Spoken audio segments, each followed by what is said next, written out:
What's up, everyone? This is your host, Ghost, coming to you live with another wonderful video. How is everyone doing today? Doing well myself.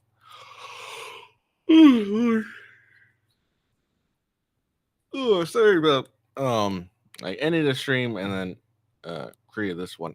For some reason last night, my Rumble studio was not pulling up, so I wanted to ensure that I still was able to get a stream up and running, and it wasn't having to do it last minute or anything. So that's why I had to shut down a stream and then start a new one real quick.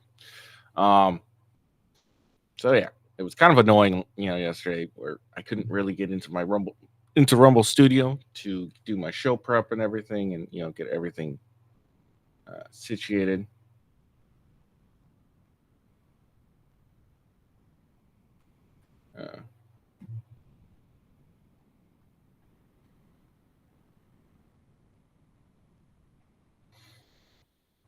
Sorry. I'm a fucking idiot. I think like a couple days ago, I gave a shout out to Rumble videos for retweeting my posts and shit, and now I'm just realizing that it's a Rumble parody account. So I'm a moron. No surprise there, really. But it's kind of funny, honestly. Anyways, not important. Anyways, yeah. So here we are. Sorry, I'm like, my sleep was shit last night, so I'm a little tired. Okay, there we go. All right. So, what are we going to talk about today? Well, we're going to talk about the Wisconsin governor vetoing a trans bill, a trans athletic bill. So we're going to look into that. I got the video of the veto, and then some more information on that. And then we're going to go. Then afterwards, we're going to go to Variety, and we're going to read about Steve-O talking about Bill Maher, who apparently refused to not smoke weed during their interview because Steve-O has been sober for 16 years. And he would like to do an interview, but he doesn't want to be around someone who is smoking pot. Apparently, that's what Bill Maher does now. And Bill Maher refused. So we're going to talk about that. We're going to read the article, and then the footage of a teenage kidnapping victim that was shot dead by police has been released. So we're gonna get some background on that. And then we're going to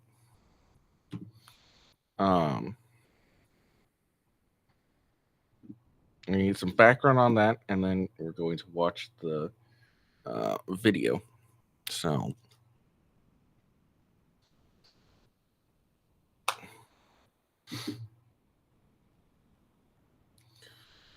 I just realized might help too. Sorry. We're gonna get some background on that, and then we're gonna watch the video in its entirety and give it a look-see. And then let's see.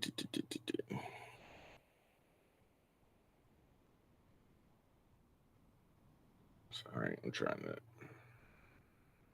Oh, cancel.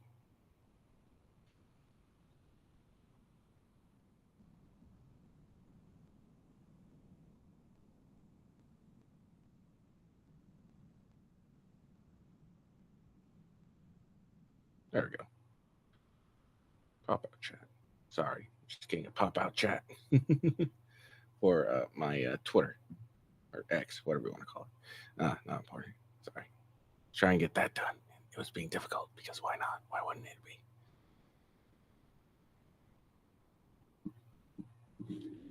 Okay. Verified, make sure my sound's good. Anyways, so yeah, we're gonna look at the kidnapped teen in California that was shot dead by police. We'll give it and then we'll get the background, watch the video. And then after that, we're gonna read an article of a UK couple that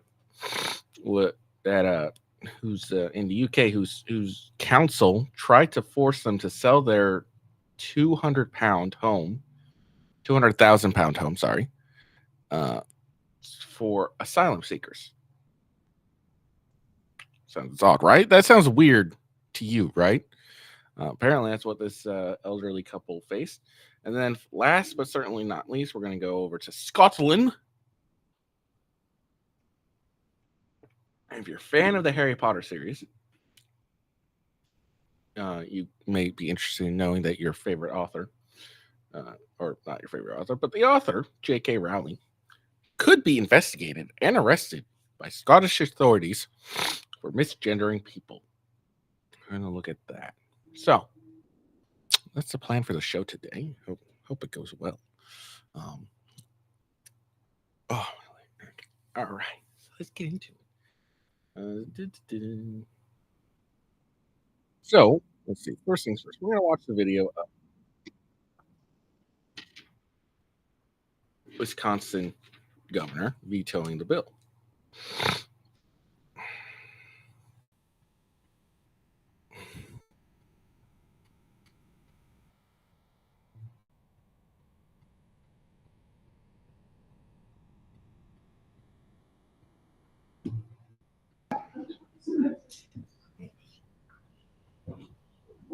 When you veto something, you don't date it, you don't do anything, you just put not approved on the line.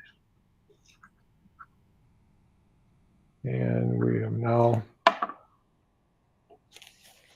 helped our kids, our trans kids. Thanks, everybody.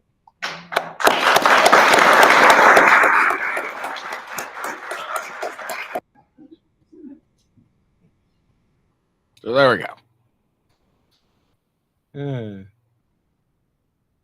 So he vetoed the bill to help the trans kids, right? Now, what was the bill? Well, let's look into it. All right. So this is what the bill was. So this was yesterday, of course.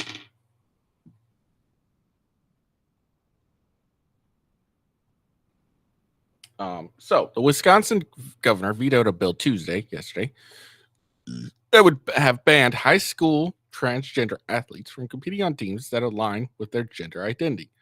Promised he would veto any bill that makes Wisconsin a less safe, less inclusive, and less welcoming place for LGBTQ people and kids. Okay. How is preventing boys from participating in women's sport less safe? I really don't understand this. Because, regardless of, we're not even going to get into the whole gender identity crap. I'm not. But let's just go off of biology. And we've already seen this happen plenty of times. With the swim teams, with, I think, some MMA fights. Every time you put a man that was, a biological male, regardless of their gender identity, they always end up kicking the woman's asses. And this is especially important with high school athletics, because high school athletics can, generally a lot of them will involve scholarships, and they go to the top people. Now, if you put the man who thinks they're a woman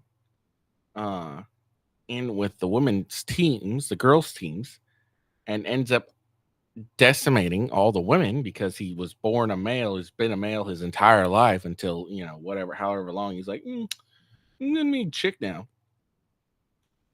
Then he's gonna end up taking those scholarships away from women, which I think is complete bullshit. It really is.